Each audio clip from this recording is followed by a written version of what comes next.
depois já na fase adulta, e por isso eu tenho certeza que a mesa do lar de vocês pode não ser só um móvel, mas realmente um altar ao Senhor. Bom, eu nasci, né, num lar de pais católicos, um lar que tinha tudo para dar certo, porém meu pai era alcoólatra, e por conta disso, nem sempre nossos dias eram de harmonia. Não sei quantos de vocês já conviveram com algum alcoólatra ou convivem com algum alcoólatra. E nós nos mudamos de casa, de bairro, na infância ainda, na minha fase pré-escolar. E a minha mãe havia dito que eu e a minha irmã iríamos estudar no colégio de freiras. Só que na nova casa, no novo bairro próximo, não tinha nenhum colégio de freira, mas os vizinhos, sabendo da procura dela, falaram que tinha um colégio cristão, que ela podia ir lá conhecer, e falaram para ela do Instituto Adventista de Ensino, antigo IAE, hoje o NASP, Campo São Paulo. E minha mãe foi até lá só para conhecer o colégio, para ver como que era, para entender um pouco, e ela voltou dizendo que já havia nos matriculado, que ela tinha amado o colégio, era um colégio que ficava no meio de uma fazenda, e que era um colégio cristão, e ela tinha gostado muito. E logo nas primeiras semanas de aula, em que eu e minha irmã estávamos ali, nós ficamos encantadas com a maneira como a verdade era apresentada para nós, da maneira carinhosa, né, que os professores e os funcionários falavam do amor de Deus. E durante o primeiro ano que nós estávamos estudando ali, a minha mãe e a minha irmã tiveram estudos bíblicos com uma professora e logo se batizaram. Eu ainda era muito nova na época, não me batizei neste momento. E logo ali, nos primeiros momentos ali na escola adventista, eu entendi que a gente não precisava mais de padre, né, para falar com Deus, como era o costume na Igreja Católica. E eu ia e conversava com Deus e contava minhas angústias para Deus. E eu questionava muito Deus com relação ao relacionamento dos meus pais. Eu perguntava por que o meu pai tinha se casado com a minha mãe? Por que Deus tinha permitido a minha mãe se casar com meu pai? Sendo que minha mãe tinha conhecido a verdade, tinha aceito, tinha sido batizado, e o meu pai ainda não. Então, eu fazia muito desses questionamentos. Naquela época, eu não tinha maturidade emocional e nem espiritual para entender que os nossos relacionamentos não são frutos da vontade de Deus, eles são frutos das nossas escolhas. E eu questionava a Deus por conta do relacionamento dos meus pais. E a minha mãe, logo que ela se batizou, ela ficou encantada com o sábado. Ela dizia para nós que o sábado não poderia ser só o dia que a gente vai na igreja. O sábado é muito mais que isso, porque nós levamos o sábado no nome. Existem outros adventistas. Adventista da promessa, adventista da reforma. Só nós temos o sábado e nós levamos isso no nome. Então não pode ser só o dia que você vai na igreja, tem que ser muito mais. Minha mãe sempre tentava fazer do sábado um dia muito especial. Porém, o sábado também era o dia que meu pai folgava. E no dia que meu pai folgava, ele se dava o luxo de fazer algo que lhe dava prazer. E o que lhe dava prazer era a bebida. Então, muitas vezes, antes de nós sairmos para ir para a igreja, meu pai já havia saído de casa, voltado bêbado e tumultuando tudo.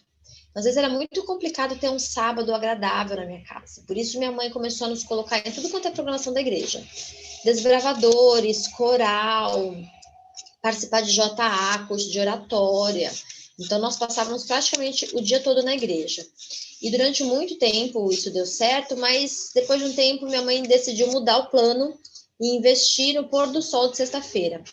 Então, na sexta-feira minha mãe saía para trabalhar, mas deixava escrito ali o que eu e minha irmã tínhamos que fazer com relação à casa, a limpeza da casa, com relação a nosso cuidado pessoal, né? Então, depois de limparmos a casa ali, deixarmos tudo arrumadinho, nós íamos lá e escolhíamos o vestido que íamos usar, ou a roupa que íamos usar, já deixava pendurado do lado de fora, via bolsa, sapato, oferta separado. Sexta-feira era o dia da gente usar nuguete em casa. Alguém aqui sabe o que é nuguete, gente? De quem tá com a janelinha aberta aí? Só eu com 40, gente? Não, mais gente. Agora sim, mais gente aí sabe o que é nuguete. Para quem não sabe, para os jovens com menos de 40, nuguete era uma graxa líquida que vinha num tubinho que você passava no sapato. Ah, teve gente que agora lembrou o que é, né? Tipo, eu sei o que é isso. Matheus e a Luciana agora entendeu, né, Luciana? Pois é. E aí a gente limpava ali os sapatos, deixava tudo em ordem ali. E nós esperávamos a minha mãe, quando ela chegava, ela fazia os preparativos ali do alimento, que na sexta-feira também era especial, era diferente. E no horário do pôr do sol, estávamos ali sentadas, eu, minha mãe e minha irmã, na sala, ouvindo os discos ali do Arautos do Rei, Zilda Canta, Pequenos Cantores da Colina, e realmente eram momentos muito agradáveis. O tempo foi passando e um dia eu estava na escola e numa aula chamada Educação para o Lar, sim, nós tínhamos essa matéria no colégio, Educação para o Lar. A professora estava falando de relacionamentos, estava falando para as meninas, e ela falou algo que mudou a minha vida. Ela disse que 98% das meninas que estavam naquela sala se apaixonariam e se casariam com alguém parecido com o pai. Eu gelei de cima e embaixo. Eu falei, mas eu não quero me apaixonar por alguém parecido com meu pai. Eu não quero ter a vida da minha mãe. E aí, naquele momento, eu já comecei a fazer na minha cabeça de criança planos de como eu me livraria de me apaixonar por alguém parecido com meu pai, como eu me livraria de casar com alguém como o meu pai e ter a vida que minha mãe levava. E na minha cabecinha de criança ali, eu comecei a fazer os planos de fazer uma faculdade fora do país, de ir para um país que realmente eu não entendesse a língua, né? Porque na minha cabeça de criança eu pensava, se eu não souber falar a língua da pessoa, como eu vou me apaixonar, né? Então era essa a lógica da minha cabecinha de criança. E eu me acertei com Deus com relação a isso. O tempo foi passando, eu me batizei numa semana da primavera que teve no colégio, foi um momento muito especial de entrega a Deus. E os anos foram passando, nós ali realmente recebendo o sábado, cada vez de maneira mais especial, até que eu cheguei numa fase da vida assim bem bonita. Muitos de vocês vão lembrar dessa fase bonita da vida. Uma fase que a gente não questiona nada, uma fase que a gente aceita tudo que os pais falam, uma fase que a gente não é rebelde, mais conhecida como adolescência. Isso nessa fase bonita. Quem discorda não fala nada, por favor, porque é uma bênção essa fase da nossa vida. E nessa fase linda da vida, eu comecei a não só questionar o relacionamento dos meus pais, mas eu comecei a questionar a igreja. Eu já não me sentia mais fazendo parte da igreja. Eu achava que eu não me encaixava ali, porque eu não sei a igreja de vocês, mas a minha igreja, sábado de manhã, parecia um desfile de comercial de margarina. Todo mundo perfeito, todo mundo arrumado, todo mundo sorridente, ninguém tinha problema, família completa, pai, mãe, 2 filhos, basicamente. E eu não me enquadrava naquilo, então não me sentia mais fazendo parte. E eu comecei a conversar com Deus e falar, não me sinto mais à vontade aqui. E nessa mesma época bonita da vida, eu recebi um convite para ir para uma balada. Eu nunca tinha ido para balada, nunca tinha ido para festa. Na minha casa eu tocava ou música da igreja ou sertanejo raiz, que era o que meu pai gostava. Mas, né, aquela fase de rebeldia, eu decidi ir para balada. E ali, depois de receber o sábado de maneira especial, eu fui para casa de uma amiga e de lá nós fomos para balada. E na época, gente, ali, década de 90, final dos anos 90, o ritmo do sucesso, o hit do momento era lambada. Tem gente aqui que não faz ideia do que é isso, eu imagino. Eu tô vendo uns rostinhos novos, mas para quem tem, né? Para quem é da década de 70, vai entender do que eu tô falando. E eu cheguei lá, nunca tinha dançado lambada, nunca tinha ouvido lambada, mas 5 minutos depois eu já estava ali balançando o esqueleto. Meia hora depois eu estava dançando e 1 hora depois eu já me considerava uma dançarina de lambada, perguntando o que eu estou fazendo na igreja. Eu nasci para ser dançarina de lambada. Imagina, nunca dancei isso aqui, já estou desse jeito. Imagina se eu vou ter um curso, se eu vou fazer aula de lambada, eu vou ser famosa, eu vou sair pelo mundo com o Kaoma, né, com a banda Kaoma. E eu comecei ali na minha cabeça ali de criança ali fazer alguns planos da minha vida, né, depois, já como uma dançarina de lambada. E o fato é que eu comecei a gostar dessa vida. Então, de sexta-feira ali, durante o dia, nós nos preparávamos para receber o sábado, fazia o pôr do sol na sexta-feira, depois do pôr do sol, eu falava para minha mãe que ia para casa de uma amiga, mas acabava indo para balada. E durante um certo tempo, isso deu muito certo. Muitas vezes eu chegava de madrugada, nem dormia direito, acordava para ir para a igreja, mas depois de um tempo começou a me cansar. E durante o culto na igreja no sábado de manhã, eu morria de sono, estava sempre ali encostando na minha mãe, a minha mãe me cutucando ali para eu parar de dormir. E eu comecei a ficar incomodada com essa situação e eu decidi então que eu deixaria a igreja. Eu escolhi a vida de balada. Só que toda vez que eu pensava em desistir da igreja, eu pensava na minha mãe. E eu falava, poxa vida, eu vou causar tristeza na minha mãe, eu vou causar dor na minha mãe. E eu não queria isso, né? Porque minha mãe já não ia com a família completa, já ia sem meu pai, agora menos uma pessoa da família indo. Só que ao mesmo tempo que eu pensava nisso, eu também pensava nos sermões apocalípticos que minha mãe ia fazer quando eu contasse para ela. Que a gente brinca aqui em São Paulo que toda mãe adventista nasce uma terrorista.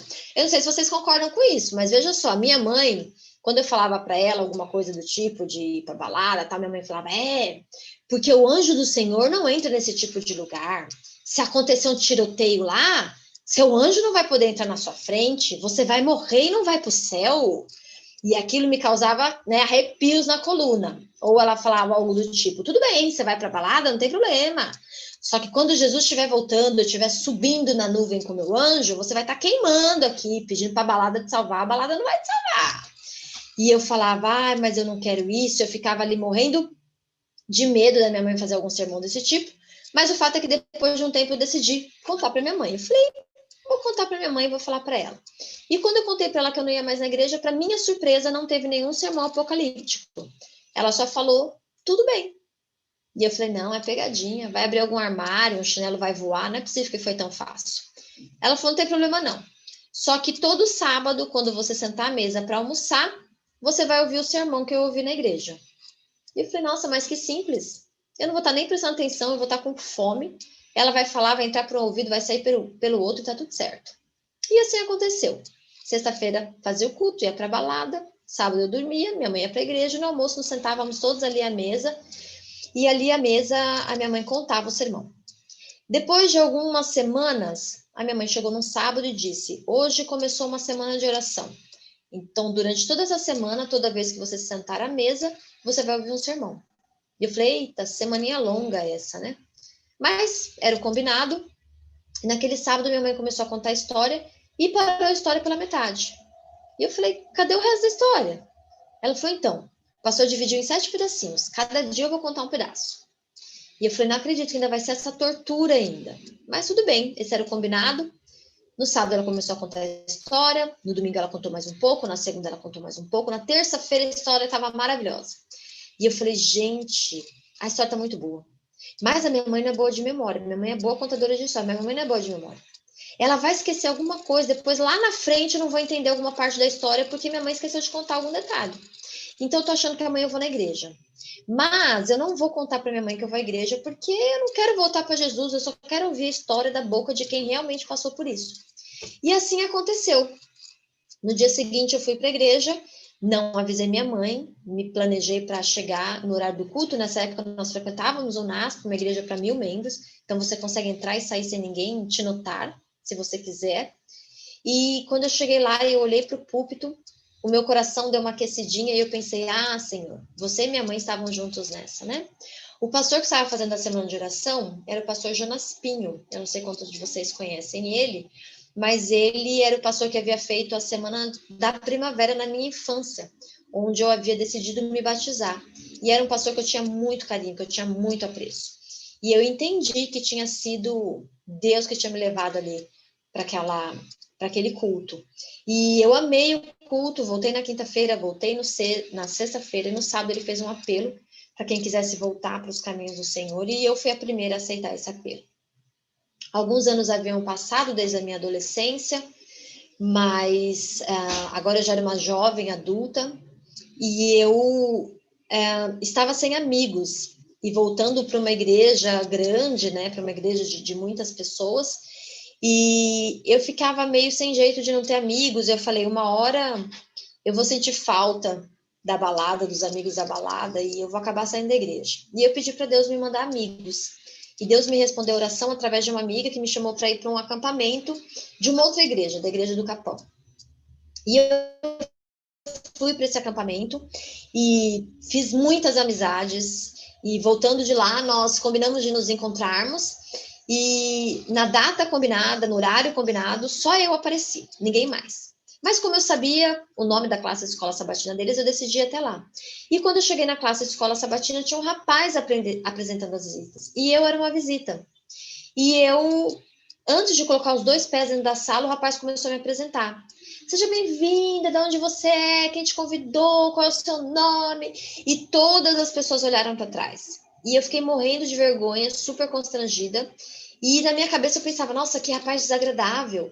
Tinha necessidade de fazer toda essa graça, não podia ter deixado eu entrar quietinha e sentar e depois me apresentar. Que cidadão mais chato. Pensando em tudo isso, eu ainda tive que atravessar toda a classe de escola sabatina e sentar lá no primeiro banco, porque não tinha nenhum lugar atrás. E eu fiquei ali sentada na frente, consequentemente, por conta da vergonha, não conseguia ficar olhando para trás para ver se tinha algum amigo. E eu só pude olhar para a pessoa que falava ali à frente.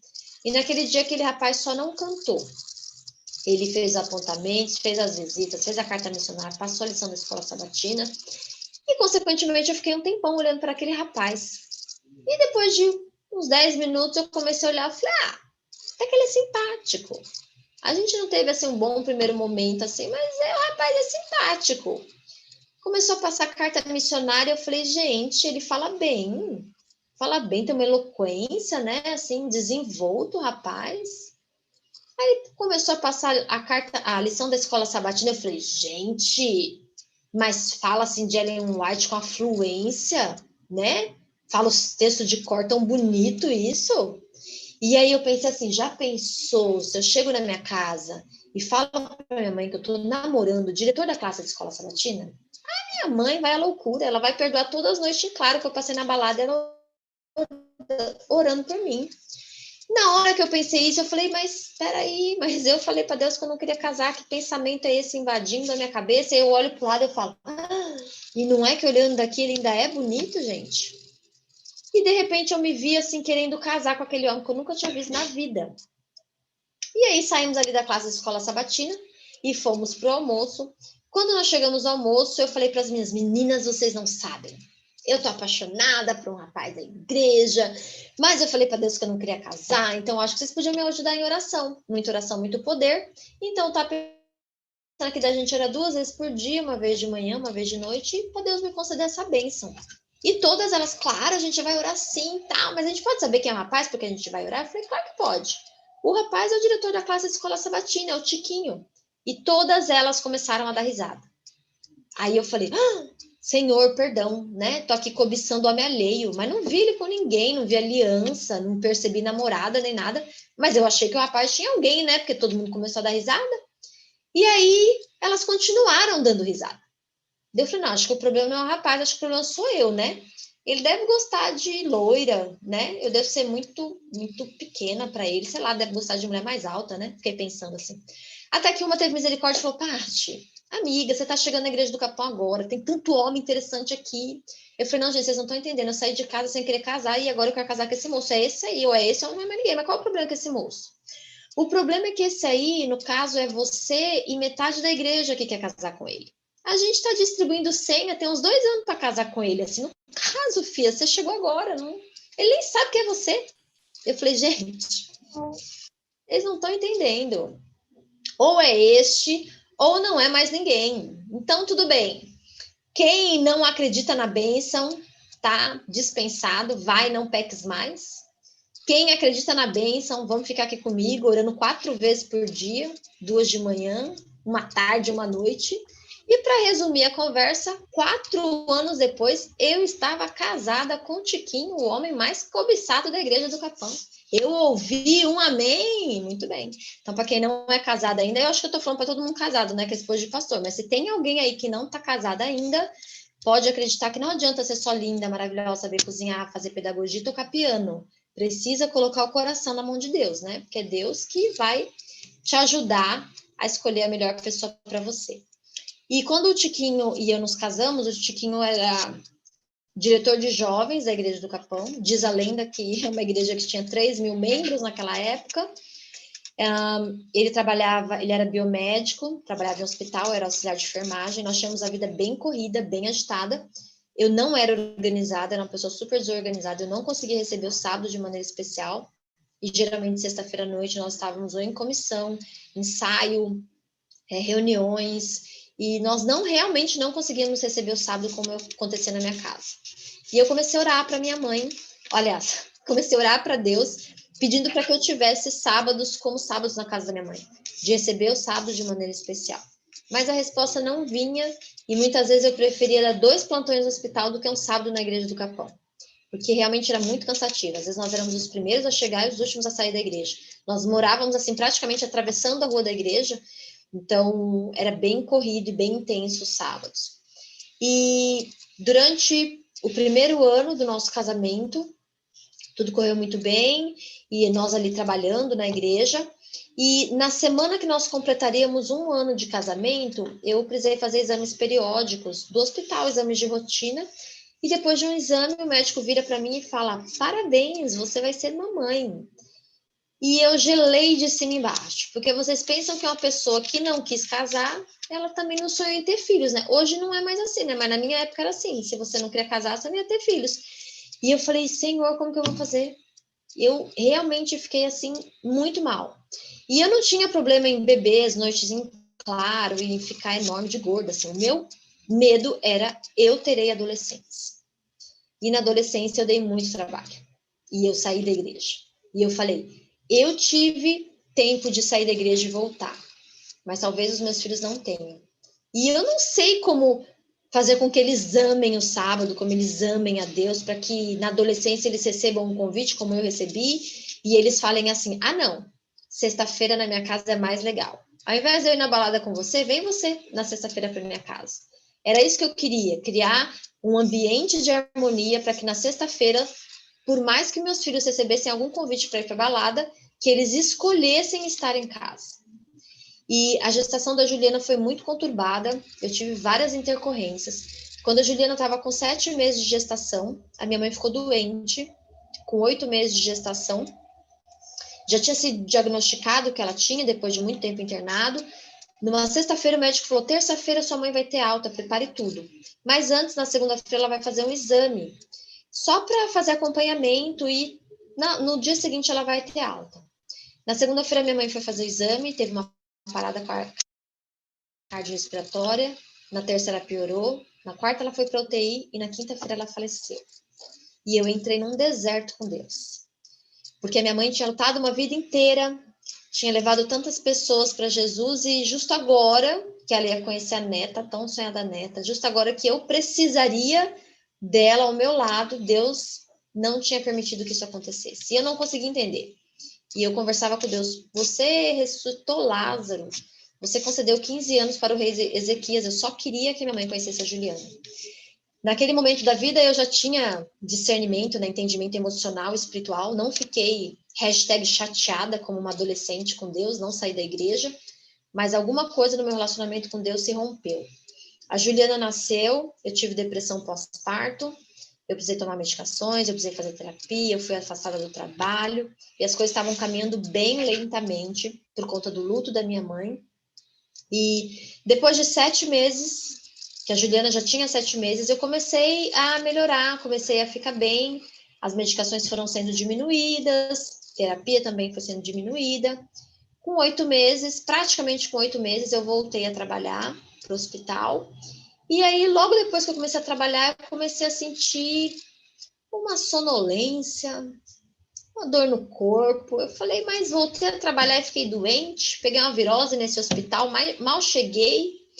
Mas aí alguma coisa me dizia assim: pode não ser isso, que tal a gente fazer um teste de gravidez? Eu falei: impossível, eu ainda amamento, imagina, não queria nem filho, imagina, tem um, vou ter 2, logo um em seguida do outro.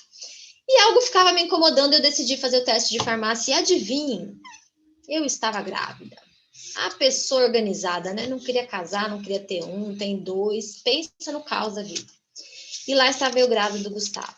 A gestação do Gustavo aconteceu de maneira bem tranquila, mas eu comecei a ficar meio desesperada. Falei: Senhor, mas eu não estava sabendo educar um, agora tem outro, agora o Senhor precisa me dar uma ajuda. Como que eu vou fazer essa gangue aqui, amar o Senhor, amar o sábado? E eu comecei a ler, a procurar no Espírito de Profecia, e Ellen White diz que tem um texto de Ellen White que diz que a maneira como nós recebemos o sábado dá para os nossos filhos a visão correta do caráter de Deus. E eu tinha certeza que naquele momento eu não daria para os meus filhos a visão correta do caráter de Deus, da maneira como eu recebi o sábado.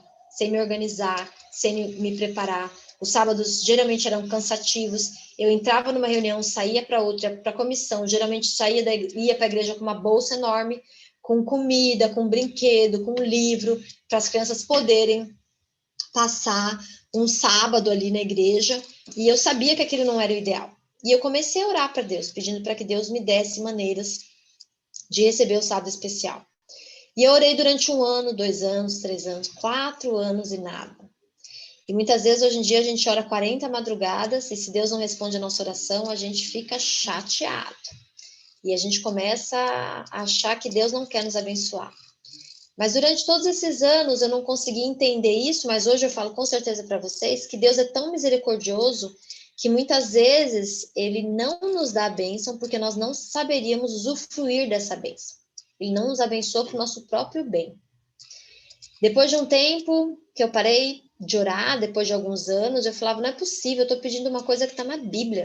Eu quero ter sábados deleitosos e nenhuma ideia acontece. Eu queria ter uma visão, eu queria ter um sonho, que Deus me desse assim de escrito 10 passos para você manter os seus filhos na igreja durante a adolescência. Era isso que eu queria, algo bem mastigadinho.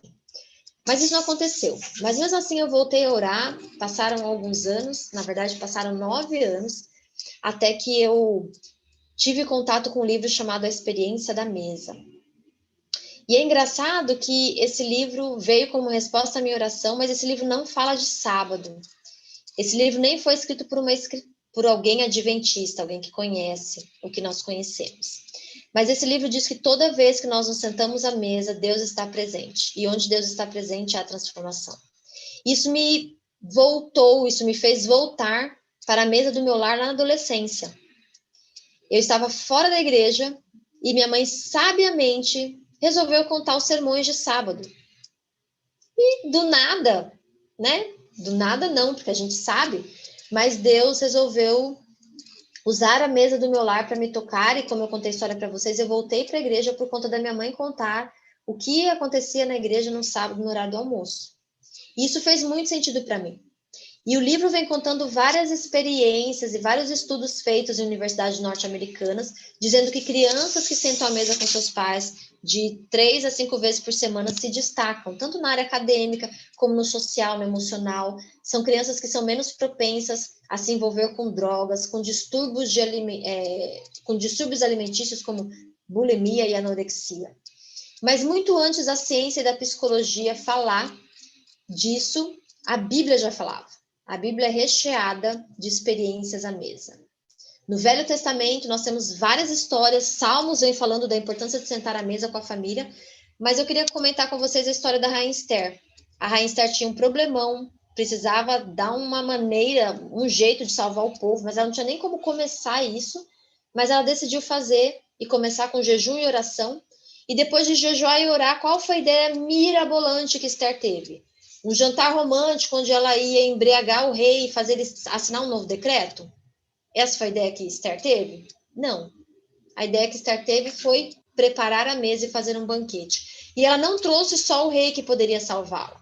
Ela trouxe também o inimigo que tinha colocado o povo dela naquela situação. E como aqui todos conhecem a história, eu vou avançar, mas vou dizer que depois do segundo jantar, o nosso povo foi salvo. Nós fomos salvos à mesa. Isso é muito lindo. E no Novo Testamento nós temos várias histórias de Jesus à mesa. Jesus gostava tanto de sentar à mesa que ele era acusado pelos escribas e fariseus de sentar à mesa com prostitutas e cobradores de impostos. E existem 2 momentos que eu amo da história de Jesus que eles se passam à mesa.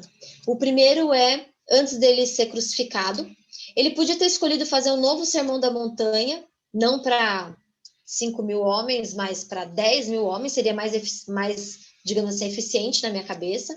Né? Olha, gente, a última oportunidade que eu vou ter, chamem o quanto de gente vocês puderem, eu vou ficar aqui no mar, a gente vai providenciar comida, eu vou falar para todo mundo, porque é a última vez que eu vou falar. Mas não foi isso que ele escolheu.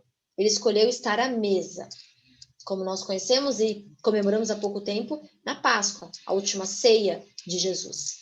E ali ele não trouxe só os discípulos amados, os queridos, mas ele também permitiu que quem o entregaria e quem o negaria estivesse ali. E como nós sabemos, Jesus é crucificado, morre, descansa ao sábado, no domingo ressuscita, e aí ele vai ali na estrada de Emaús com aqueles 2 homens que não fazem ideia, que estão com Jesus, eles chamam Jesus para entrar, Jesus entra com eles, e quando ele entra, ninguém o reconhece, ele conversa, ninguém sabe quem ele é, mas aí ele senta à mesa. E quando Jesus senta à mesa, ele parte o pão. E no momento que ele está à mesa, partindo o pão, é como se vendas caíssem dos olhos dele, e eles reconhecem Jesus. O último momento e o primeiro momento, ali entre a crucifixão, ele escolheu estar à mesa.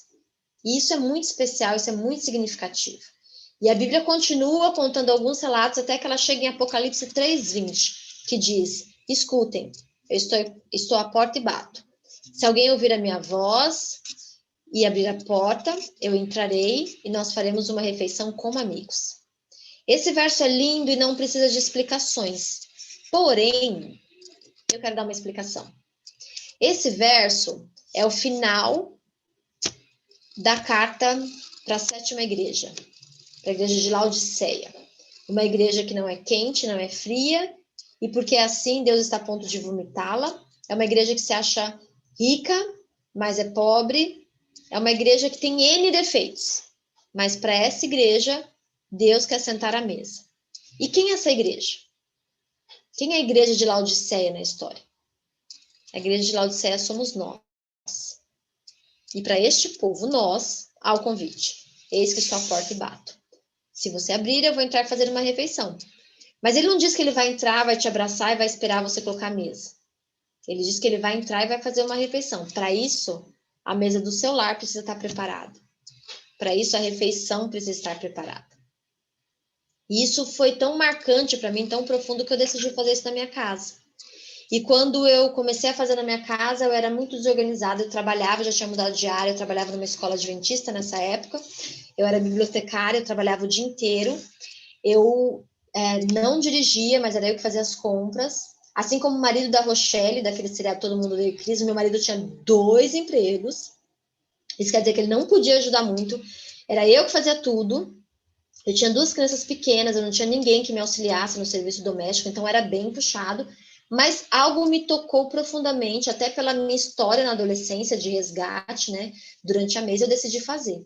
E na primeira sexta-feira eu organizei, fiz tudo, eu pensei, nossa, louça bonita, prato bonito, eu vou fazer entrada, prato principal, sobremesa, fiz aquele banquete. E aí sentei à mesa, cansada, descabelada, só existia, não conseguia nem participar do jantar, pensando e falando assim, bom, eu fiz a minha parte. Agora Deus vem, toca no coração desses abençoados aqui, transforma essa família, porque eu não aguento mais. Só eu que faço as coisas nessa casa, só eu que me planejo para o sábado, não aguento mais esse povo aqui. E aí, gente, o que vocês acham que aconteceu na primeira sexta-feira? Foi tudo lindo e maravilhoso, Deus tocou no coração da minha família, e todo mundo ajudou no final, todo mundo guardou, todo mundo lavou a louça. Vocês acham que isso aconteceu? Não, né, Michele? Não, né? Porque a minha casa não é diferente da sua casa, não é, Michele? Ninguém ajudou, gente. Terminou o jantar, todo mundo, muito obrigada, mamãe, beijinho. Amanhã eu preciso acordar mais cedo. Você pode me levar na igreja mais cedo? Gente, eu dormi aliás, fui dormir e parecia que um trator tinha passado em cima de mim. Mas eu falei, mas eu não vou desistir. Tô achando que tem uma casa que estava precisando mais do senhor. O senhor ficou preso aí em alguma casa de alguma ADV aí. Mas tudo bem. Sexta-feira que vem a gente faz de novo. Na outra sexta-feira eu fiz a mesma coisa.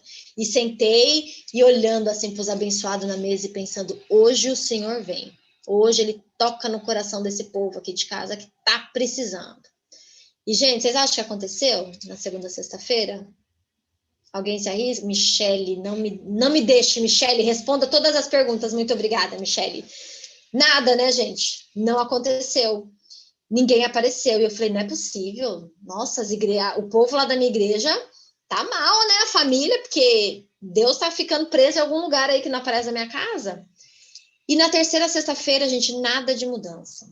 E aí eu comecei a ficar brava. Eu falei, Senhor, mas eu tô fazendo a minha parte. Porque só eu faço as coisas aqui. Porque ninguém merece, ninguém dá valor, ninguém faz nada. Sabe aquela mulher rixosa, aquela goteira? Era desse jeito que eu tava. E aí eu cheguei na minha casa um dia, eu falei, eu não vou fazer nada para ninguém na sexta-feira que vem, porque ninguém merece, ninguém merece. E aí eu fui tomar banho, comecei a chorar e falando com Deus, olha, o senhor não sabe o que é esse povo aqui de casa, porque ninguém merece, ninguém merece. E aí enquanto eu chorava, Deus foi falando comigo, e ele falou, ai, ninguém merece. Ah, eu entendo, o povo aqui é difícil, eu sei, conheço o coração do povo aqui. Mas deixa eu te perguntar uma coisa, você merecia quando Jesus veio aqui morrer por você? Gente, aí me acabou, né? Aí eu comecei a chorar, eu não merecia. E eu entendi, gente, que a gente não deve dar para nossa família o que eles merecem. Nós devemos dar para nossa família o que eles precisam. E se sua família não está merecendo alguma coisa, é porque eles precisam de Jesus. Então não fique esperando ele ir até Jesus. Seja inteligente e prepare a mesa você, porque aí ele se encontra com Jesus querendo ou não. Jesus não fala, eu vou sentar na mesa quando todo mundo quiser que eu sente a mesa. Não, você prepara a mesa, eu vou estar lá. E eu entendi que eu não era o alecrim dourado que nasceu no campo sem ser semeado que eu achava que eu era. Porque eu achava que na minha casa todo mundo tinha defeito, menos eu. Eu não, né? Porque eu sou a mãe que faz tudo, eu faço compra, eu preparo as coisas, eu faço tudo para todo mundo e ninguém me ajuda. Marido não ajuda, essas crianças estão pela misericórdia, ninguém ajuda, só eu faço, só eu me esforço, só eu, só eu, só eu. E eu entendi que enquanto eu esperava acontecer a mudança na minha casa, Jesus ia trabalhando em mim, porque eu era a primeira pessoa que precisava de mudança. Eu era a primeira pessoa que precisava de um encontro com Deus. Para depois Deus me usar para usar minha família, para transformar minha família. E quando eu entendi isso, foi transformador. E eu comecei a colocar a mesa toda sexta-feira, comecei a ficar animada, e eu comecei a ver transformação na minha casa. E a gente, às vezes, segunda-feira, eu perguntava para as crianças, como foi a aula? Nossa, a aula foi muito legal, aconteceu tanta coisa legal. E eu falava, e aí, conta o que aconteceu. Ah, não, eu vou contar na sexta-feira. Eu falei, como assim, criatura? Hoje é segunda. Eu vou ficar esperando terça, quarta, quinta e sexta para saber o que aconteceu na escola? Ah, vai, porque na sexta-feira na mesa é muito mais legal. Meus filhos começaram a ansiar o momento de sexta-feira. Eles guardavam as novidades para contar na mesa de sexta-feira. E muitas vezes nós sentávamos à mesa e ficávamos por 2 horas ouvindo as crianças contarem histórias. E eles começaram a abrir o coração, contar as coisas, e era isso que eu queria, porque na minha casa, na minha adolescência, eu não tinha isso com os meus pais. Para vocês terem ideia, a minha mãe ficou sabendo do meu primeiro beijo na semana que eu me casei. Eu não conversava esse tipo de coisa com a minha mãe. Não tinha essa abertura para conversar isso com os meus pais. E eu queria que meus filhos fossem diferentes, que eles pudessem conversar, pudessem perguntar as coisas. E eu comecei a ver isso acontecendo. Num determinado sábado, sexta-feira, aliás, nós estávamos em casa ali sentados à mesa. Eu coloquei alguns bilhetinhos para as crianças escreverem ali, feliz sábado, alguma coisa do tipo. E eu recebi um bilhetinho da Juliana falando, mamãe, muito obrigada por me direcionar nos caminhos de Deus. Te espero na eternidade, uma coisa assim, que ela comentou. E eu fiquei muito tocada, porque eu era a mesma mãe terrorista que a minha mãe era, de dar sermão, de falar que aquele não era lugar para adventista, que Jesus estava chateado se eu não fizesse tal coisa. E eu não havia mudado como mãe, mas a minha filha passou a me ver de maneira diferente. E eu vi ali nitidamente o toque de Deus no coração da minha filha. O tempo foi passando e os meus filhos começaram a preparar a mesa. Um dia eu cheguei em casa e a mesa estava preparada de maneira linda pela Juliana. E eu até tomei um susto, porque eu nunca tinha ensinado eles a prepararem a mesa. E ela se animou. E depois o Gustavo também quis preparar a mesa. E até a Juliana ficou brava. Não, isso não é coisa de menino, onde já se viu menina arrumando mesa. E eu, na minha cabeça, pensei, eu vou fazer o seguinte, deixo a menina, a Juliana, preparar a mesa numa sexta-feira, na outra sexta-feira o Gustavo prepara a mesa e eu já me livro desse serviço, já não preciso mais fazer isso. E aí a Juliana ficou meio brava, mas aceitou. Então, cada sexta-feira era um deles que fazia. Gente, na semana que a Juliana preparava a mesa, a gente brinca aqui em casa, que era o desejado de todas as nações. Era tudo lindo. Tudo combinando, uma harmonia, uma simetria, era lindo. Na semana que o Gustavo preparava, a gente pensa, um menino de 9 anos, né? Não vem com esse negócio de cor, de harmonia. A gente brinca que aqui em casa era o grande conflito. Nada combinava com nada. Mas eu deixava. Vão aprender, porque eles vão crescer. Eu não sei se quando eles casarem, quando o Gustavo casar, a esposa dele vai ter aprendido o princípio da mesa, da experiência da mesa. E o tempo foi passando e eu fui vendo como eles amavam aquilo, como eles se sentiam à vontade com aquilo. Um dia o Gustavo veio para mim e falou: mamãe, você me empresta suas coisas de mesa? Eu falei: para quê? É que o meu amigo vai fazer aniversário e a mãe dele e os pais não vão fazer festa, não tem dinheiro, mas a mãe dele convidou a gente para fazer um lanche lá na casa dele. E eu queria preparar a mesa para ele se sentir especial. E eu fiquei tão tocada. Assim, essa é a parte que eu conto para vocês. Na minha cabeça, eu pensei, vou contar o lado B para vocês. Na minha cabeça, eu pensei assim: minha louça vai e não vai voltar. Imagina na mão de um moleque de 9 anos preparando uma mesa para um monte de menino. Vou emprestar, não vai voltar um talher em pé. Mas ok, Deus transforma, né? Deus tocou meu coração e falou: não, empresta para o menino que vai ser bom. No dia, quando ele voltou, quando meu filho voltou, a mãe mandou uma mensagem agradecendo, super feliz, porque ela achou que ia ter problema com um monte de menino no apartamento. Eles ficaram sentados à mesa conversando e foi um momento muito especial. Eu comecei a ver como aquilo era importante, era especial aqui no meu lar. E as mudanças foram acontecendo até que, numa semana, aliás, meus filhos fizeram uma viagem para os Estados Unidos, os dois, para passar férias com os meus cunhados, e eu e meu marido estávamos em casa, e durante a madrugada meu marido começou a se debater. Eu achei que ele estava tendo um pesadelo, tentei acalmá-lo, acordá-lo, mas nada funcionou, e eu percebi então que ele não estava tendo um pesadelo, ele estava convulsionando. E eu fiquei ali desesperada, sem saber o que fazer para socorrê-lo, e eu só consegui orar: Senhor, não permita que o meu esposo morra sem que meus filhos possam se despedir. A minha mãe e meu pai haviam morrido, eu não tive a oportunidade de me despedir deles, e eu carreguei alguns traumas por conta de não ter feito essa despedida, porque a gente sabe que a gente precisa encerrar alguns ciclos, né, na nossa vida, e eu não tive essa oportunidade. E para resumir a história, nós fomos levados para o hospital pelo Corpo de Bombeiros, e quando nós chegamos lá, foram feitos alguns exames e veio o diagnóstico: seu marido tem um tumor cerebral. Eu não acreditei, o meu chão abriu. E eu olhei para Deus e falei: como assim? Eu nem queria casar. Você me deu esse homem de presente. Presente a gente dá e não pega de volta, isso é muito feio. Você levou minha mãe, você levou meu pai, você está pensando em levar o meu marido de novo? E na minha cabeça não fazia nenhum sentido. Meu marido tinha 42 anos de idade, não pegava nem gripe, era biomédico, fazia exame de ressonância magnética nas pessoas, via tumor cerebral na cabeça das pessoas todos os dias, e eu não conseguia entender. E eu naquela luta ali, virei para os médicos e falei: não, vamos repetir os exames, vamos refazer. Eles falaram: Patrícia, não tem necessidade, é tumor cerebral, a gente só não sabe se é maligno ou benigno. Ele vai precisar fazer um exame, depois do exame vai sair o diagnóstico e aí a gente vai ver o que vai ser feito.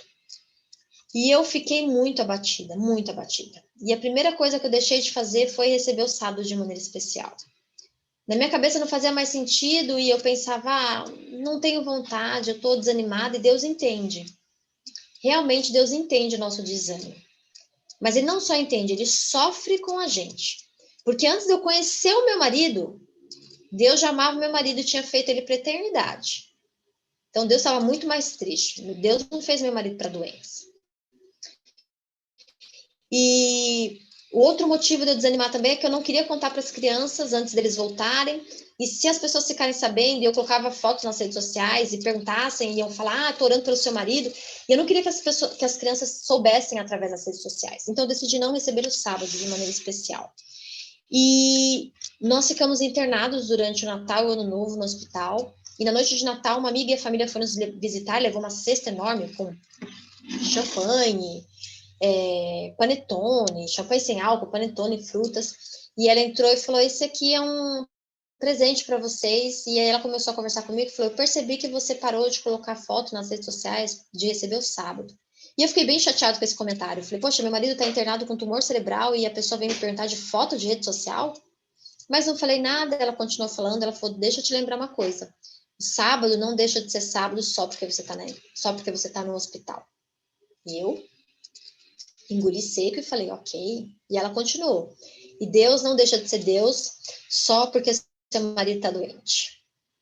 E eu engoli e falei: ok. Já estava brava, incomodada com aquele monte de coisa que ela estava falando para mim. E aí, antes de sair, ela falou assim: já estou indo embora, mas eu queria dizer que essa cesta é um desafio. E eu fiquei muito brava. Eu falei, imagina, eu já tenho um desafio, um marido com tumor cerebral já é um desafio, minha filha. Eu pensei, né? Não falei. Graças a Deus, eu só pensei. E aí eu falei, mas eu já tenho um desafio, eu não preciso de outro desafio. E ela falou, o desafio é que essa sexta é para você preparar a experiência da mesa aqui no hospital. E eu pensei, tá doida, não tem nem mesa. Como a gente faz a experiência da mesa sem mesa, gente? Não, é impossível isso. E aí ela foi embora, eu me despedi, eu olhei para o meu marido, eu falei, você viu que desaforo? A pessoa vem aqui falar esse monte de coisa para mim. Imagina, olha, mas o desafio não é o tumor, o desafio é a boca dos irmãos que vão vir visitar a gente, porque vão ficar falando esse monte de besteira, eu não acredito nisso. E papapá, papapá, papapá, papapá, papapá. Meu marido virou para mim e falou, Paty, você já pensou que talvez Deus tenha tentado te dar esse recado de outra forma, como você não entendeu, ele mandou sua amiga? E eu fiquei mal. E eu fui pro banheiro chorar. E eu lembrei daquele texto que diz, de Ellen White, que diz, a maneira como você recebe o sábado dá para os seus filhos a visão correta do caráter de Deus. Qual era a visão correta do caráter de Deus que eu dar para os meus filhos? Se quando as coisas estão tudo bem, fartura na mesa, todo mundo empregado, todo mundo saudável, eu comemoro. Mesa bonita, foto, hashtag experiência da mesa nas redes sociais. Mas quando as coisas não estão bem, tem escassez, tem doença, eu tô triste, eu não faço a mesa e não comemoro o sábado. Porque aí eu tô triste, eu tô desanimada e Deus me entende. Deus entende, mas não é isso que ele espera de nós. O sábado não é somente o dia que nós vamos na igreja ou o dia que nós descansamos. O sábado é um memorial da criação. Ele é um dia de festa. Deus não merece menos do que isso no seu lar. Eu não sei o que você tem vivido agora, mas eu espero que você tenha podido desfrutar e agradecer a Deus por esse memorial a cada sexta-feira. E eu decidi, então, preparar a mesa lá no hospital, quando meus filhos voltaram dos Estados Unidos. E isso foi numa sexta-feira. Na segunda-feira, meu marido fez a cirurgia e a cirurgia foi um sucesso. Ele saiu sem nenhuma sequela. Porém, os médicos falaram que eles ainda iam descobrir o resultado do exame depois de um anátomo patológico e demoraria um tempo para sair. E o meu marido voltou a trabalhar, eu voltei a trabalhar, as atividades normais. E quando saiu o resultado dos exames, veio o diagnóstico. O tumor é maligno. O prognóstico não é bom. Seu marido vai precisar fazer radioterapia, quimioterapia e provavelmente o tumor vai voltar. Isso abateu muito a nós dois, na família toda, os amigos, mas continuamos com as nossas vidas. Só que nessa época, meu marido tinha um serviço de biomedicina, ele tinha uma empresa que prestava serviço de biomedicina para um hospital, tinha funcionários, tinha um contrato muito bom, ganhava muito bem. Eu trabalhava porque eu queria, não precisava pagar nenhuma conta, não sabia valor de contas aqui, meu marido pagava tudo. Mas o hospital, quando recebeu esse diagnóstico, entendeu que meu marido não poderia exercer as funções, porque ele precisaria se ausentar para fazer radioquimioterapia, e eles decidiram, então, rescindir o contrato. E rescindiram o contrato de maneira irregular. Então, no mês, nós estávamos ali recebendo, né, horrores de dinheiro, e no outro mês nós não achamos nada. E dessa forma nós entendemos que não somos nós que pagamos as nossas contas. Muitas vezes a gente tem orgulho, né? E, digamos assim, se é que a gente pode usar essa palavra de uma maneira boa, mas um orgulho bom, né? Porque a gente trabalha, a gente estuda, a gente faz faculdade, a gente rala, e aí a gente consegue um emprego bom, e esse emprego nos proporciona casa, carro, viagens. Mas a gente esquece que de nada adianta você ter pós-graduação, um MBA, uma empresa, se Deus não permitir que você se levante com saúde. De nada adianta. Você pode ter ralado muito. Se Deus não permitir que você levante com saúde para exercer suas funções, de nada adianta.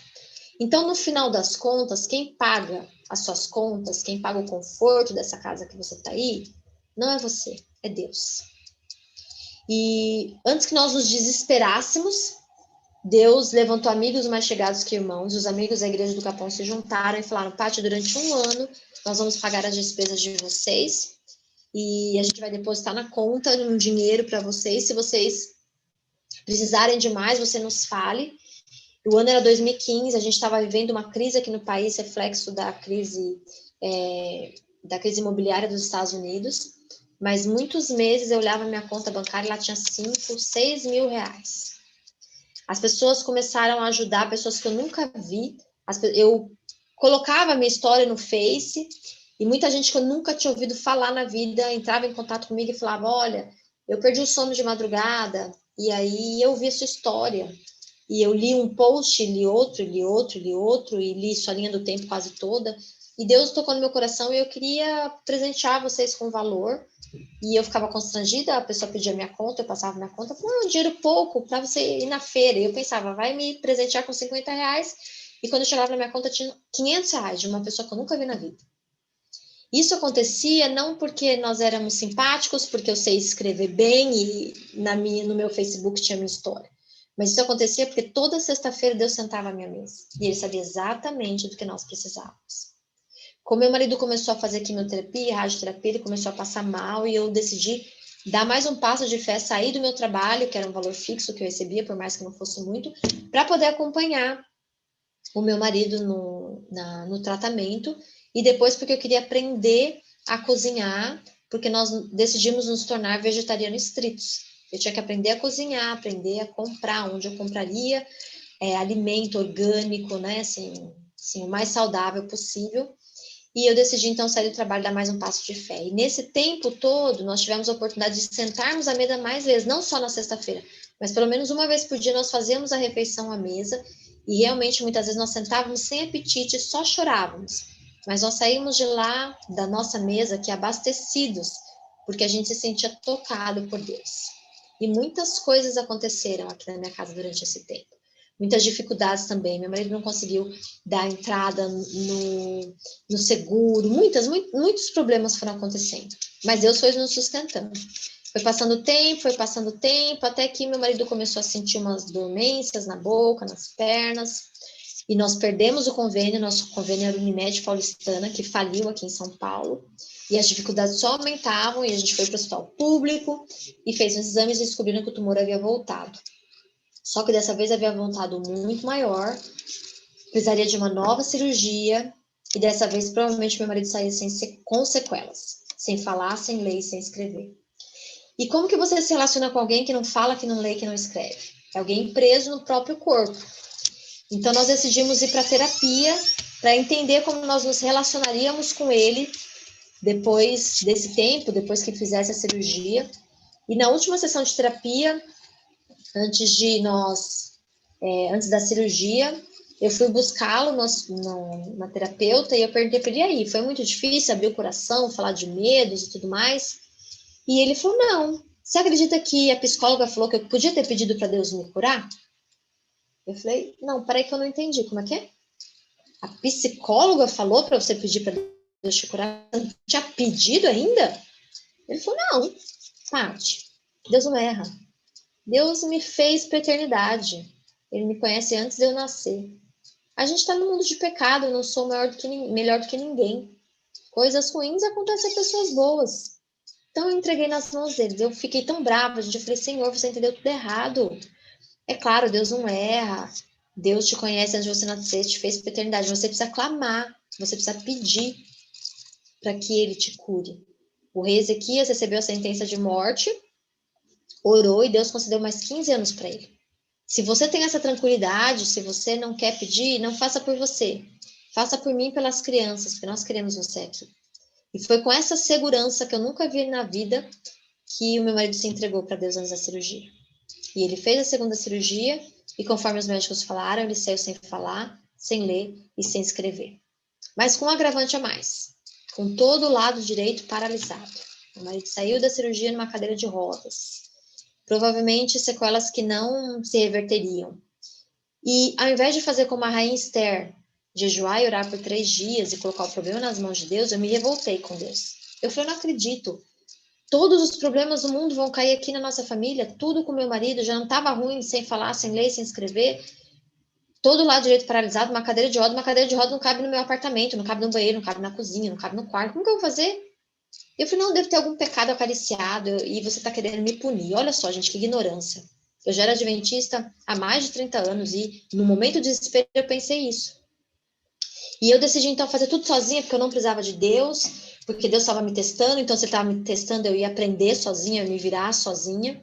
E eu decidi tentar alugar o meu apartamento, alugar uma casa térrea, e eu fiquei ali brigando e lutando por 2 meses. Meu marido teve alta, nós fomos morar na casa da minha cunhada, porque era uma casa térrea, e muita coisa aconteceu até que eu cansei e decidi colocar tudo nas mãos de Deus.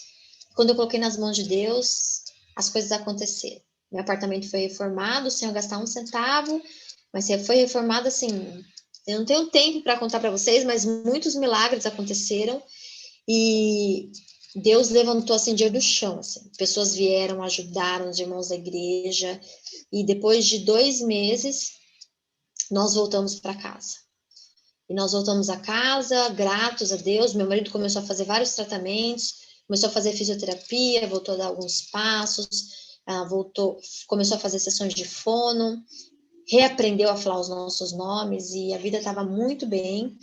Até que meu marido começou a sentir uma dor de cabeça, uma sonolência. E eu decidi ir ao médico para buscar uns exames que ele havia feito e veio a notícia. O tumor havia crescido muito depois da cirurgia. Agora não teria mais o que fazer, nem rádio, nem químio. Os médicos só iriam medicá-lo para que ele não sentisse dor até que ele morresse. E eu precisava lidar com essa situação, mas sem saber como. E eu comecei a orar, pedindo para que Deus curasse, fizesse o melhor, não deixasse meu marido sofrer. E lentamente o meu marido foi sofrendo, começando a esquecer das coisas, para que serviam as coisas, depois ele começou a esquecer das pessoas. E um dia eu estava bem desesperada e eu conversei com Deus e eu entendi que a cura não viria. E eu falei, ok, Senhor, eu entendo que a cura não vai acontecer, o milagre não vai acontecer do jeito que eu pedi, mas eu queria então que o Senhor levasse meu marido enquanto ele dorme. Meu marido é novo, ele é biomédico, ele entende exatamente o que está acontecendo, ele conhece a evolução do tumor, não permita, Senhor, que ele fique sofrendo, agonizando até ele morrer. Leva ele enquanto ele dorme.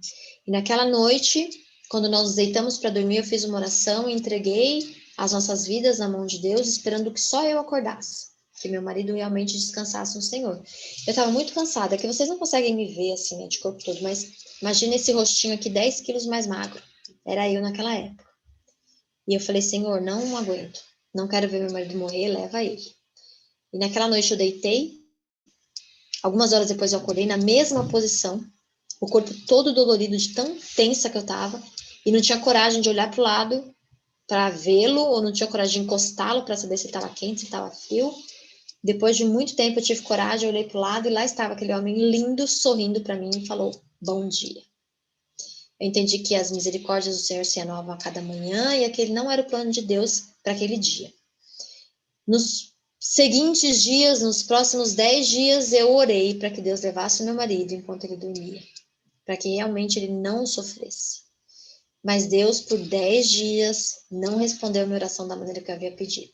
E no último dia do ano de 2017, era uma sexta-feira, no último dia não, na última sexta-feira do ano de 2017, nós havíamos preparado um culto de gratidão aqui em casa, íamos receber os amigos em volta da mesa, só que antes que os amigos chegassem, meu marido começou a passar mal. Nós tivemos que sair correndo para o hospital. E eu fui da minha casa até o hospital brigando com Deus, falando qual parte do eu não quero ver meu marido morrer você não entendeu. Qual parte não aguento mais ficar em pé você não entendeu. E eu fiquei muito brava. E chegando no hospital foram feitos alguns exames e veio o diagnóstico. Seu esposo teve um sangramento cerebral. Agora não tem mais o que fazer. Nós vamos entubá-lo. Você chame as pessoas para se despedir. Quando a última pessoa importante chegar para se despedir, nós vamos tirar os tubos e em questão de minutos ele vai morrer. E eu precisava avisar a família, eu precisava avisar as pessoas para que as pessoas fossem se despedir. E as pessoas começaram a chegar para se despedir. 50, 100, 150, 200, 250, 300 pessoas. E o hospital queria saber quem era meu marido, se ele era, sei lá, famoso, ator, cantor de pagode, líder comunitário, porque ninguém nunca tinha recebido tanta visita. No hospital estava tumultuando, o hospital tinha separado 2 guichês para atender quem vinha visitar o meu marido, não estava dando conta. 350 pessoas, 400, 450, o hospital falou, dona Patrícia, a gente pode parar de fazer cadastro, deixar só as pessoas entrarem para se despedir? Enquanto essas mais de 400 pessoas se despediram do meu marido, eu entendi porque talvez Deus não tenha respondido a minha oração da maneira como eu pedi. Primeiro porque eu havia esquecido da primeira oração que eu fiz, pedindo para que meus filhos pudessem se despedir do meu marido antes dele falecer. E quando eu pedi para Deus levar o meu marido enquanto ele dormia, eu tirava dos meus filhos essa opção de se despedir dele. Porque eu não podia falar para meus filhos, olha, eu pedi para Deus levar o papai enquanto ele dorme, vem aqui se despedir. Não dá para fazer isso toda noite. Então, eu não falei nada para eles. Só eu e Deus sabíamos disso. E o segundo motivo, penso eu, foi um presente que Deus deu para o meu marido. Porque Ellen White disse que nós vamos ter muitas surpresas quando nós chegarmos no céu. Talvez, quando a Lenira estiver lá no céu, lá no caminho da árvore da vida, porque Lenira tem cara de adventista raiz, já marcou encontro na árvore da vida. Todo adventista raiz já tem um encontro marcado na árvore da vida, né, Lenira? Lenira vai estar lá indo para o caminho da árvore da vida. Alguém vai chegar e falar: Lenira, não acredito que eu te encontrei aqui. Mulher, queria te dar um abraço, porque eu tô aqui só por sua causa. E você vai olhar para o rosto da pessoa, não vai reconhecer. Você fala: como assim você está aqui por minha causa? Lá em 2020, aquela pandemia infernal que a gente viveu, você levou cesta básica para minha família, você orou para minha família, você mandava mensagem no WhatsApp, você mandava culto no Zoom, você ficou no meu pé, e naquele ano eu conheci um Deus que eu não conhecia. E é por isso que eu tô aqui no céu. Ou então, alguém vai falar assim: Michele, vem aqui que eu quero te dar um abraço, mulher, que eu tô aqui por sua causa. Lá em 2021, você fez uma programação na sua igreja, você e seu esposo, e eu fiquei encantada com o Jesus que eu conheci ali, e desde então eu tenho um relacionamento pessoal com ele, e é por isso que eu tô aqui, eu queria te abraçar. Muitas de nós, meninas, só vamos saber como nós fomos especiais aqui quando nós chegarmos no céu. Nós não teremos a oportunidade de ver os frutos da semente que jogamos na terra aqui. Mas Deus estava dando essa oportunidade para o meu marido. Porque o último sentido que nós perdemos antes da morte é a audição. Então, meu marido não estava respondendo a estímulos, mas ele estava ouvindo as pessoas. E as pessoas estavam agradecendo por tudo que ele havia feito na vida delas. E eu vi isso como uma maneira carinhosa de Deus falar para o meu marido que, embora ele estivesse ali sofrendo, Deus o amava muito. Todas as pessoas chegaram para se despedir, os tubos foram tirados, mas ao contrário do que os médicos falaram, meu esposo não faleceu. E passaram-se 1 dia, 2 dias, 3 dias, 4 dias, 5 dias, 10 dias e nada. E eu estava muito cansada, muito desgastada. Até que depois de 10 dias eu falei: olha, amanhã eu preciso de um descanso, eu acho que eu vou ter uma crise da labirintite, eu preciso ficar em casa descansando. E quando eu cheguei em casa naquela noite, eu comecei a pensar como seria quando eu recebesse a ligação dizendo que meu marido havia morrido. E eu pensei: eu vou chorar, eu vou ficar mal, eu vou ter depressão, como eu tive quando minha mãe morreu, quando meu pai morreu, eu vou ficar de cama. E eu já fui planejando ali como seria a vida, pensando no amigo advogado que ia pedir para cuidar das finanças, na amiga que ia cuidar dos filhos, porque eu estava me planejando para deitar na cama e esperar Deus ter misericórdia e me levar junto, porque eu não sabia viver sem o meu marido. Eu estava me preparando para me enterrar viva. E no dia seguinte eu fiquei com as crianças em casa, passamos um dia agradável, e naquela noite do dia 11 de janeiro eu recebi a ligação, dizendo: Paty, o Tiquinho descansou no Senhor. E para minha surpresa, eu não fiquei com raiva de Deus. Para minha surpresa, eu não fiquei mal, como eu achei que ficaria. O primeiro pensamento que veio na minha cabeça foi: eu permiti que você vivesse tudo isso. E o meu coração foi inundado de gratidão, porque provavelmente se eu não tivesse ouvido a voz de Deus na mesa da minha casa lá na minha adolescência, eu teria sido uma dançarina famosa de lambada. Vocês teriam ouvido falar muito de mim na década de 90, mas provavelmente hoje eu não estaria na igreja. Eu provavelmente nem teria filhos. E eu vi como Deus foi misericordioso comigo, porque eu tive a oportunidade de casar com um homem por quem eu era apaixonada. Muitas mulheres não vão ter essa oportunidade. Vão ficar perdidamente apaixonadas por um homem que não vai querer nada com elas. Outras mulheres vão casar com um homem porque elas são apaixonadas, mas elas vão sofrer, elas vão ser maltratadas, algumas vão até morrer. E eu sempre fui tratada como prioridade. Mesmo quando nós estávamos nos nossos problemas, eu sabia que eu era prioridade para o meu marido. Isso faz diferença na minha autoestima até hoje. Muitas mulheres vão querer a vida inteira ter filhos e não vão poder. Eu nunca sonhei em ter filhos e Deus me deu 2 filhos. Outras mulheres vão sonhar em ter filhos, vão ter filhos, mas vão ter filhos especiais. E elas vão sofrer muito mais para educar os seus filhos. E eu tive 2 filhos saudáveis. Eu não pedi nada disso para Deus, mas eu sabia o que eu precisava para ser feliz. E com o coração cheio de gratidão, não tinha como se entregar à depressão. E para minha surpresa, 20 dias, mais ou menos um mês depois do meu esposo falecer, eu recebi um convite para fazer essa palestra em fevereiro de 2018, para um congresso de pais de crianças e adolescentes, aqui na Zona Leste, em São Paulo, e eu pensei em recusar o convite, eu estava muito magra, muito desgastada, eu não parava de chorar, eu achava que não ia conseguir, mas eu decidi ir, eu decidi me colocar em movimento, e Deus cuidou de tudo. No mês seguinte, março, a minha agenda já estava fechada para o ano inteiro. Naquele ano, eu fiz mais de 85 vezes essa palestra. Sexta-feira, às vezes, eu estava numa cidade, sábado eu estava em outra, domingo eu estava em outra. Muitas vezes eu fazia palestra 2 vezes no sábado, 2 vezes no domingo. E Deus me levou para longe. Fiz aqui São Paulo, interior.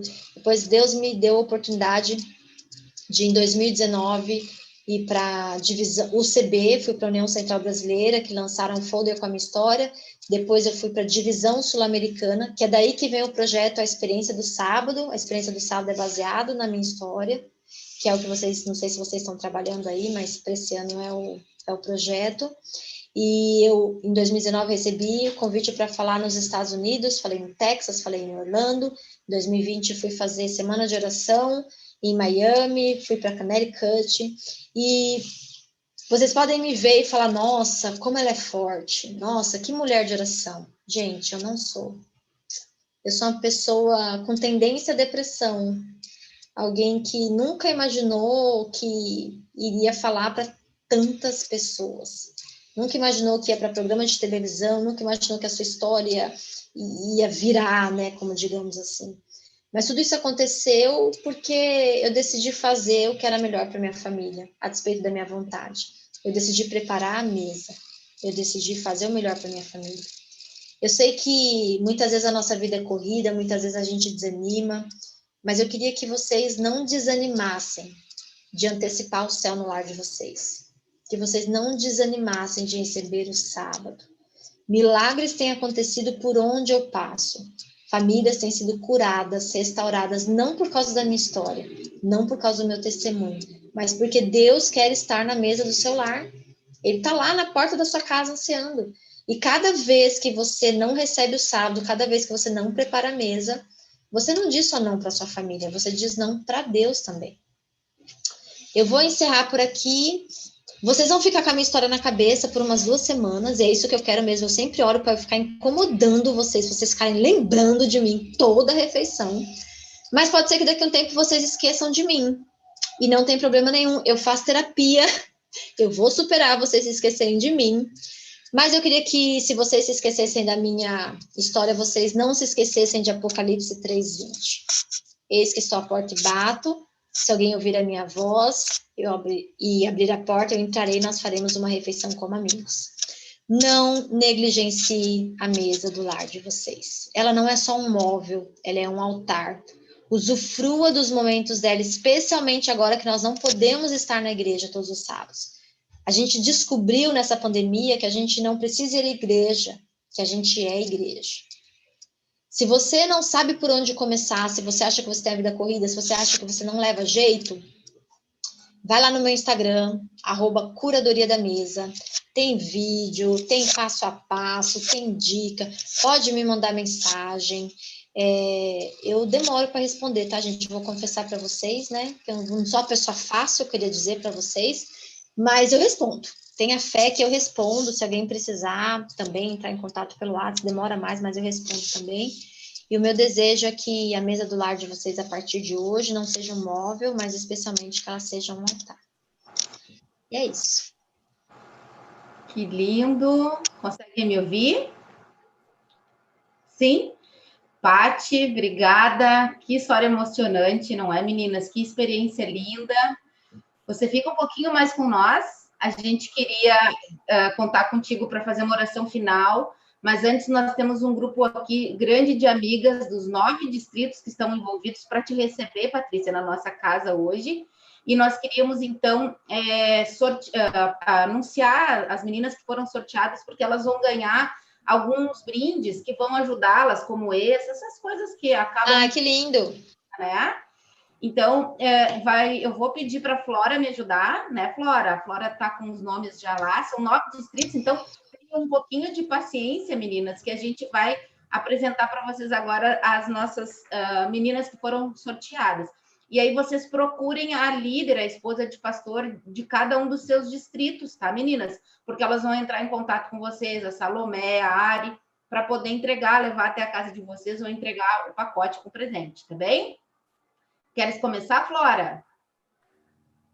Pode ser. Então, eu vou começar anunciando as ganhadoras sorteadas do Distrito de Gramado. Lisane, você foi uma das sorteadas, parabéns, viu? Tilma Lauck, Vanessa Levistisk, não sei se falei certo. Passo Fundo Leste, foi Nádia da Rosa, a Franciele dos Santos, a Loreni Mânica e a Michele. Distrito 7 de Setembro, Paula Reis, Leocádia Silva, Cristina Schuller e Gabriele Kuzler. Distrito Central de Taquara, Márcia Abreu, Lúcia, Cíntia, Cleomar. E Distrito de São Luís, em Sapiranga, Franciele, Osélia, Delci e Floreni. Muito bem, eu sigo por aqui agora com o distrito de Parobé. Foi a Maria Celoí, a Noemi Silva, a Graziela Ferreira e a Geni Rosa. Aqui do distrito do Iates, também a igreja aqui do Cruzeiro, né? A Viviane Doc, a Márcia Carvalho, a Ruth Perdomo, a Lena Augustini, a Alessandra Mello, a Rosângela Moura, a Vânia Schutz e a Rosaura. Também a Suzana Goldchat. Suzana, me desculpe também que eu não consegui soletrar o teu sobrenome, tá? Ela está chegando agora, recém-batizada. Seja bem-vinda também, Suzana. De Igrejinha, a gente tem, então, a Luciana Fonseca, a Carmen Regina Oliveira, a Cristiane Bittencourt e a Olivia Cecília Machado. E do Colina, do distrito da Colina, a Bárbara Lohana, a Michele Padilha, a Márcia Machado e Rosel Mendes. Tá bem, meninas? Então, se vocês ficaram com alguma dúvida, procurem a líder de vocês, do distrito, né, a esposa do pastor, que elas também podem esclarecer para vocês aí algum detalhe em relação ao sorteio. A gente queria, então, parabenizar todas, que seja apenas um incentivo para que vocês possam tornar a mesa mais agradável, né? Vocês já têm as suas especialidades, aquele pão gostoso, aquela comidinha gostosa, e esse é mais um mimo que vai à mesa e cada uma vai formando, né, o seu conjunto de coisas especiais para usar na sexta e no sábado, né, na mesa, para ser algo mais especial do que já é. A Paty está por aqui, pode encerrar conosco com uma oração. Posso, claro. Obrigada, Vamos orar? desde sempre, por tu ter disponibilizado o teu tempo para estar conosco, tá? Imagina, eu que agradeço o convite. E, gente, deixa eu falar uma coisa, eu tô feliz porque vocês foram um povo diferente, assim, geralmente as pessoas ficam com a janelinha fechada, Michele ficou com a janela aberta, Michele respondendo as perguntas, Gessi também ficou com a Flora também. Eu gosto de ver gente, né? Não posso viajar, não posso ir para os lugares, então eu fiquei feliz que vocês ficaram aí com a janelinha aberta. Muito obrigada. Elas estão interagindo muito no YouTube, no chat do YouTube. A gente tem meninas lá e elas mandaram muitas mensagens agradecendo e falando de quanto se emocionaram com a tua história. Depois tu dá uma olhadinha lá que tu vai ver o retorno tão positivo que teve o teu momento com elas também. Tá bom, obrigada, viu? Vamos orar então? Querido Deus, somos gratos a Ti, porque o Senhor é bom, Sua misericórdia dura para sempre, porque mais um sábado chegou, porque mais uma vez temos a oportunidade de nos reunirmos, não como talvez gostaríamos, mas como o Senhor nos permitiu. Muito obrigado pelos momentos que passamos aqui, aprendendo um pouco mais, e agora, Senhor, eu peço que o Senhor possa, durante a próxima semana, incomodar as mulheres e os homens que assistiram essa palestra, para que realmente eles possam se planejar para receber o sábado de maneira especial, para fazer da mesa do lar deles não só um móvel onde se faz refeições, mas especialmente fazer da mesa um altar. Tu sabes exatamente a dificuldade de cada família, o que eles têm passado. O Senhor sabe se eles precisam de cura, de restauração, de melhorias. Que o Senhor possa ajudá-los, Senhor. Que cada uma das pessoas que se chegarem a Ti, pedindo que o Senhor esteja com elas durante as refeições, que o Senhor atenda, que o Senhor possa inundar os corações para que realmente possam ser famílias fortalecidas, que possam ser luz e sal na vizinhança. Também possam usar, Senhor, quando essa pandemia acabar, a mesa do lar para evangelizar, para receber os amigos que muitas vezes não aceitam o convite para a igreja, então que eles possam estar à mesa com essas pessoas que estão aqui ouvindo falar de Ti. Fica conosco, entrego nossas vidas em suas mãos. É o que ele peço e agradeço em nome de Jesus. Amém.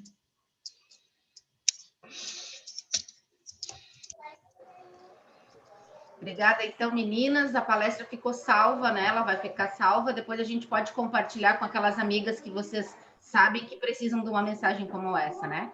Boa noite, bom restante de sábado para vocês todas. Tchau, tchau. Tchau, tchau, meninas. Fiquem com Deus. Boa noite. Feliz sábado. Boa noite. Boa noite, feliz sábado. Eu tô conhecendo esse cara aqui. Boa noite, feliz Boa sábado. noite, feliz sábado. Boa noite, feliz sábado. Boa noite.